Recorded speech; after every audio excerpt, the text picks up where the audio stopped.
Honorable Speaker, further, Article 103(e)(2) provides that the office of MP becomes vacant if an independent member joins a political party. Honorable Speaker, further, Standing Order 259B establishes the caucus of independent members as a coordination and advocacy platform to safeguard the interests of independent members of this House. Honorable Speaker, cognizant of the fact that independent caucus selected one of their members to sit in the committee of selection in order to protect, defend, and uphold the interests of the independent members of this House.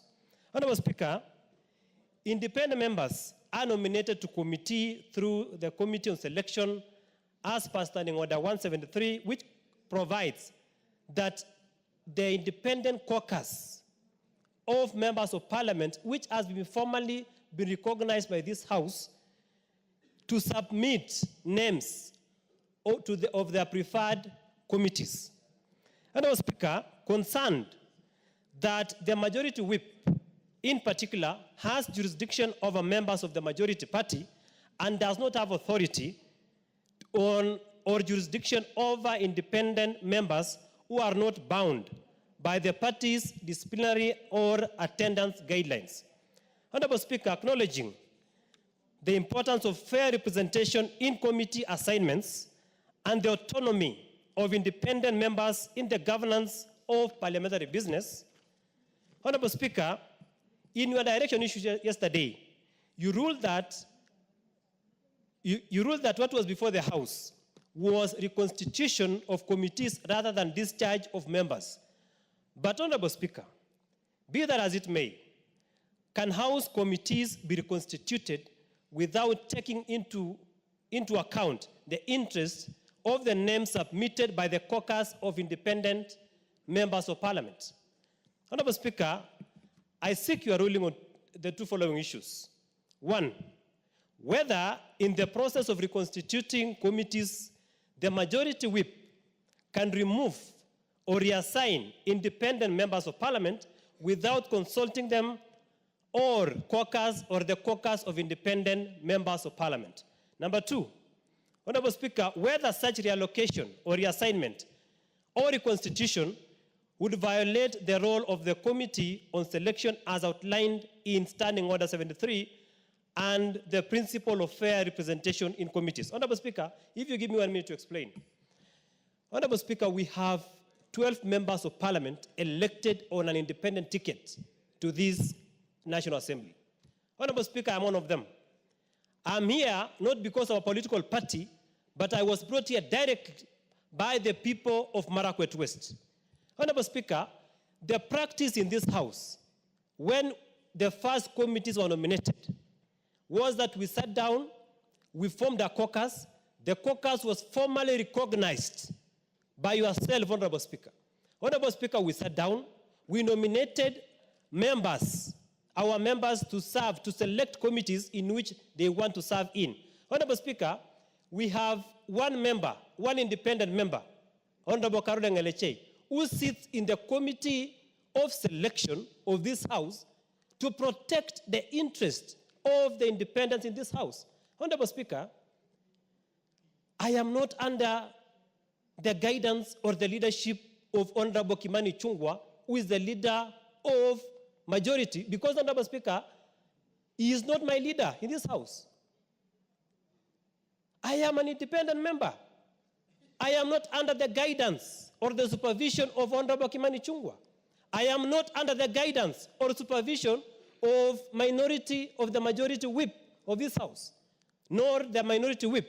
Honorable Speaker, therefore, I have no issue. I have been removed from the committee. I have no issue. But for posterity, Honorable Speaker, it is good you issue a ruling to protect the independent members of this House who are elected from their constituencies to serve the interests of their people before the floor of this House. Honorable Speaker, I would invite your ruling on those two fundamental issues so that the interest of this of independent members of this House are not subverted.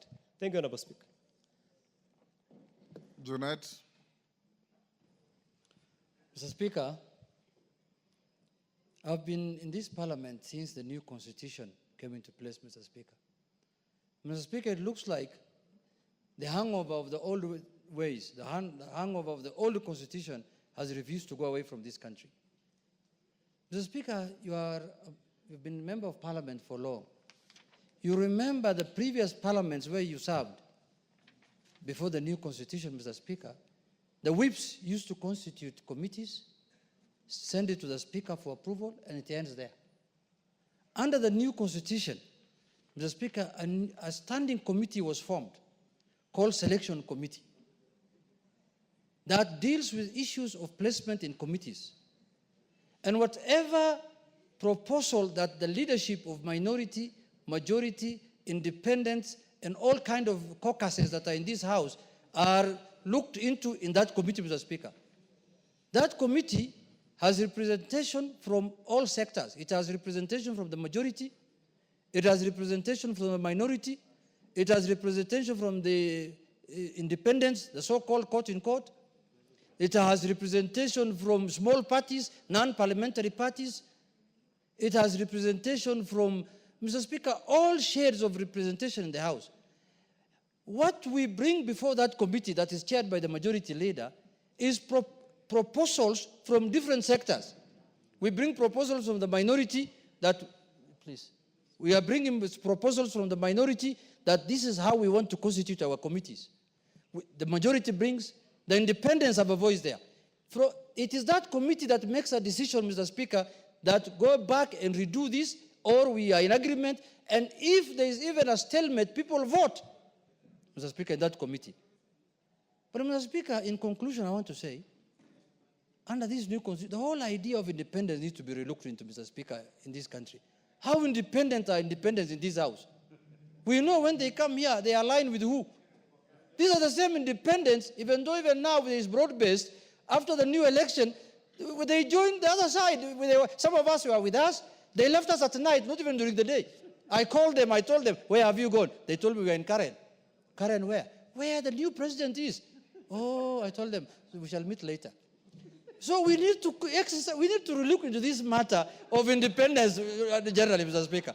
You cannot be independent when you want committees, but when there are serious fundamental issues of the country, you're not independent. You're either with the minority or you're with the majority, Mr. Speaker. There are independents on our side here, like Fatuma Full Network, the woman rep for Migori. By all intent and purposes, she's an ODM member. She votes with us. She comes to our parliamentary group meeting. Shakil Shabir is independent. By all intent and purposes, he's an ODM member, Mr. Speaker. So just say your member did not get the lucrative committees that members are looking for, either budget committee, transport committee, and everybody cannot get. But the whole issue of independence, Mr. Speaker, in your ruling, my plea to you now in your ruling is that go broader, Mr. Speaker, and relook at the whole issue of independence. How independent are they, Mr. Speaker? With those few remarks, Mr. Speaker, I submit.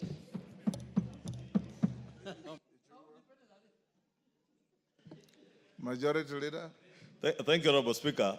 Honorable Speaker, I don't buttress what has already been said by the leader of minority, because indeed it is true that under the current dispensation, the political parties, both parliamentary and non-parliamentary political parties, in line with our standing orders, are represented in the selections committee, which I happen to chair. And decisions of that committee are not decisions of the chair, are decisions, as the leader of minority have said, decisions of the committee. By consensus, and where there is no consensus, we vote.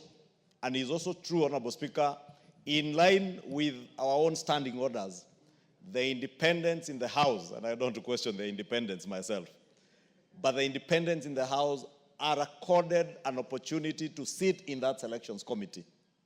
And indeed, when I listen to Honorable Timothy Toroitich, the issue he's raising is coached around a constitutional issue, but it's more of a complaint of his relegation to another committee from the one he was serving in.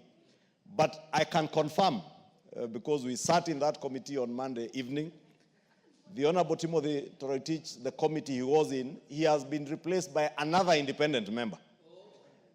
Not a member from the majority from the minority. It is another independent member who has taken his position.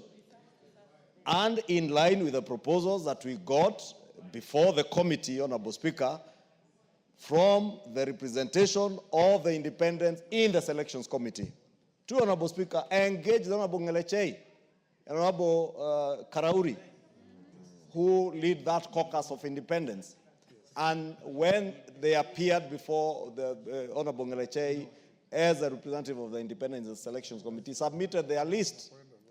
Honorable Speaker, as expected, every other member in this House wants to be a member of the budget committee, transport, energy, education, water and irrigation. But it is not practical. And that is why what Honorable Junet says is true. The intent of the Constitution and our standing orders was to establish a selections committee that would then guide the House to settle members in committees, because it was expected that if what Timothy Toroitich says is true, or was to be true, that if a particular grouping brings their list before the selections committee, expressing their desire, what if all independents, we had 20 or 30 independent members, and they all expressed their desire to sit in the budget committee? Shall we have a budget committee where only independent members sit? Or for instance, now I think there are about 11 or 12 of them.